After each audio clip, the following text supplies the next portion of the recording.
So hello, what's up mga ka-J-Vlog? Welcome ulit sa panibagong video, and for today's video, magbibigay ako ng review ngayon ng isang napaka-benta rin na iPhone ngayon sa Green Hills, which is the iPhone 11 Pro Max. So review natin to ngayon 2025. Maganda kaya to? Sulit pa ba siya? Lalo na ang baba na ng presyo niya sa Green Hills. Tara mga ka-J-Vlog, check natin.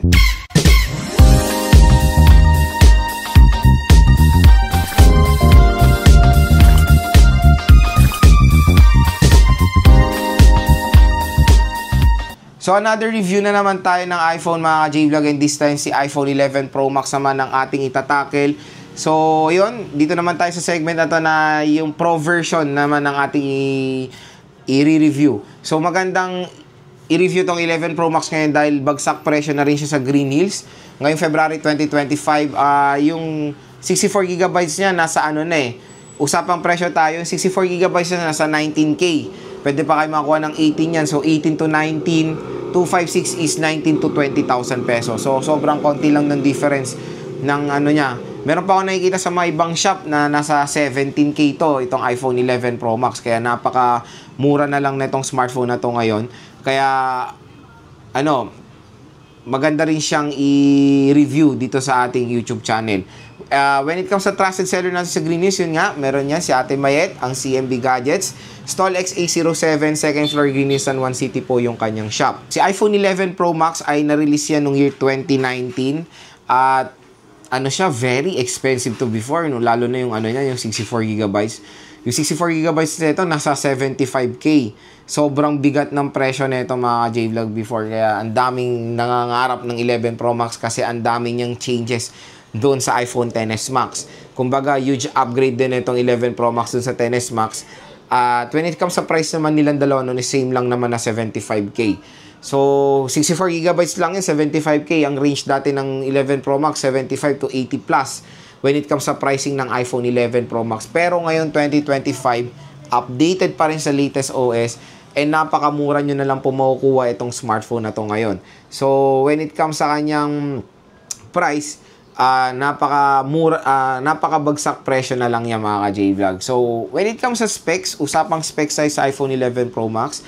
Si iPhone 11 Pro Max ay powered ng Apple A13 Bionic chip. So, yung chipset ng 11 Pro Max ay makikita rin natin sa iPhone 11 Pro and iPhone 11 sa base model So, yon dati yung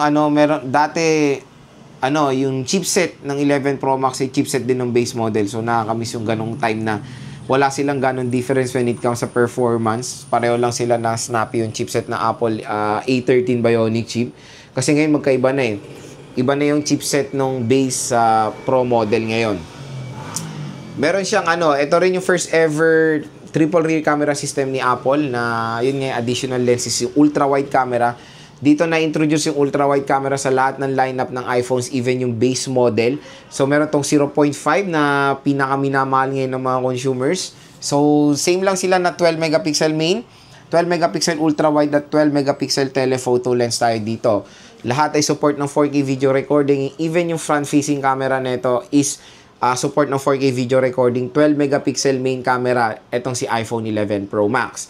When it comes sa screen, same lang din sa XS Max noon, 6.5 inches. Super Retina XDR OLED display. At ito na rin po yung last ever iPhone Pro Max na merong 6.5 inches. Susunod kasi kina next year is 6.7 inches na tayo doon sa 12 Pro Max. So all goods, napakaganda ng display pa rin na itong iPhone 11 Pro Max ngayon 2025. Napakalaki, sobrang vibrant dahil doon sa Super Retina XDR OLED display niya. When it comes sa battery, syempre Pro Max to. Expect nyo pag bibili kayo ng Pro Max, ito yung top of the line when it comes sa battery performance.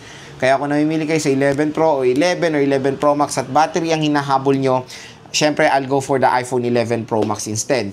Mas malaki yung malaki yung form factor and yung battery. Ang pinagkaiba lang naman ng 11 Pro sa 11 Pro Max is yung battery capacity talaga and yung screen size. When it comes sa camera performance ay napaka-superb ng mabibigay na 11 Pro Max. Nung year 2020, ito yung vlogging tool ko, 11 Pro Max. Napakaganda nung camera nito. Even sa low light shooting, 4K video recording pa yung kanyang ma-offer. Although wala siyang support sa 8K na meron yung mga Samsung devices. let's face it, wala namang gaanong gumagamit dito, lalo na sa Pinas, ng 8K video recording. Usually, 4K lang talaga ang ino-offer or sinushoot ng ibang mga content creator. Kasi 8K parang hindi pa naman ganun trend sa atin yan. Eh, yung mga TV nga natin hanggang 4K pa lang usually ang nakikita natin sa Philippines, di ba? Yung more on demand na mga television is 4K. Kaya 4K resolution is suitable naman pa rin dito. Kaya although wala siyang support sa 8K, eh okay pa rin naman sa akin dahil yung 4K resolution na mo-offer niya is napakaganda naman mga J-Vlog. And for me, ang the best talaga na video camera sa smartphones is iPhone. Natry ko na yan. Even dun sa, meron akong S22 Ultra, meron akong S21, S23, Flip 6, ay Flip 5. Eh, hindi ko gaano na-enjoy yung mga, nila, video quality, even naka 4K. Pero dito sa camera ng iPhone, mas ko na appreciate ko or mas maganda talaga yung quality, to be honest, ng video ng iPhones. So, ito yung design at build quality ng iPhone 11 Pro Max. Kung makikita nyo, wala pa rin kupas ang napagandang form factor nitong smartphone na to. So, dito po nagsimula din yung matte glass sa iPhone Pro Series. Dahil sa XS Max ay glossy glass po ang ating nakikita. And ayan siya mga J-Vlog. So, dito rin yung first ever na meron triple rear camera system. So, meron tayong nadagdag na ultra-wide camera kasi sa XS Max is telephoto and main. So, meron na tayo ditong 12 megapixel main, 12 megapixel ultra-wide camera at 12 megapixel telephoto lens. At ang magandang dito is yung front-facing camera rin ng iPhone 11 Pro Max is 12 megapixel. Both rear at front camera nito po ay support ng 4K video recording. So, ayan siya, matte glass. Ito yung space gray color natin. And when it comes sa gilid niya, stainless steel design din ng iPhone 11 Pro Max. So, napaka-solid pa rin hanggang ngayon 2025 ang design netong smartphone na to. So, ayan siya. When it comes sa laki niya is 6.5 inches ang kanyang screen. Ayan. 6.5 inches, a Super Retina XDR OLED display. So, syempre, standard na 60 Hz pa rin to. Which is, tingnan nyo naman, smooth pa rin naman kahit na naka 60 Hz. O, diba? Smooth pa rin naman. When it comes sa right side, nandito yung ating power button. Sa taas, wala tayong makikita. Sa left side is the ring and silent toggle. Sa baba naman ng smartphone is the speakers, microphone, and the lightning port. Ayan. So, kumpleto naman ang ating dual stereo speakers. Yung isa palang speaker ng iPhone 11 Pro Max ay nasa taas po or nasa earpiece. So, napaka-gorgeous ng screen netong smartphone na to. Napakalaki. 6.5 inches. Sa ngayong mga iPhones is wala na pong 6.5 inches, 6.7 na. Yung mga Pro Max and Plus. And even the Pro Max ngayon is 6.9 inches na. When it comes sa neto, 64GB itong ating review unit. Pero tingnan natin out of the box kung ilan na lang natitira when it comes sa 64GB na internal storage. So meron na tayo agad na gamit na 12GB of storage, 51 or almost 52GB na lang yung free storage. When it comes sa OS, iOS 17 to, hindi pa to 18. Ang laki na agad, nasa almost 12GB na. I think the iOS 18 is mas malaki na ang kinakaing storage. 64GB is for casual users na lang na hindi talaga heavy user when it comes sa smartphone. Meron naman din kayong option to go cloud. Additional storage, 50 pesos, additional 50GB of storage yon. And tingnan naman natin mga J-Vlog ang camera nito. So sa camera, explore natin, meron tayong 1x. Yan yung main cam. Ito syempre yung 0.5. Mamaya magpapalitan na lang ako ng photo samples ng iPhone 11 Pro Max. Meron tayong 2x for the telephoto lens. Optical zoom po ito na hanggang 10 times digital zoom po tayo dito sa iPhone 11 Pro Max.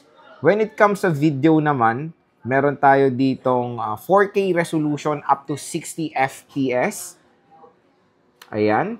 Even the front-facing camera is 60. At ang maganda rin dito, even the ultra-wide camera And the telephoto lens ay lahat support po ng 4K video recording.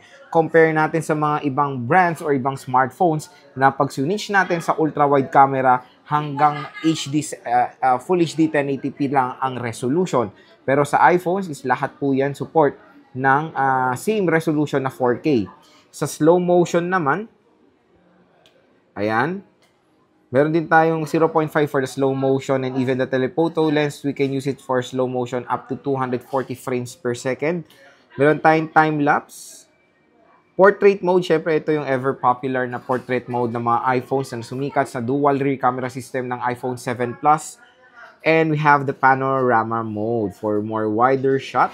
Sa front-facing camera, same na same, very basic din, ayan.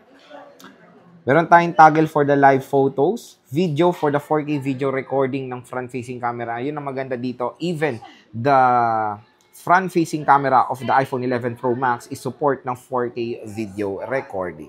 So yun mga ka-J-Vlog, ang pinaka-main question, Lord, sulit bang i-purchase ang iPhone 11 Pro Max ngayon 2025? So again, depende na lang yan of course sa presyo na makukuha nyo. Lalo na ngayon nga sa green list is below 20,000 ang price tag na ng 11 Pro Max.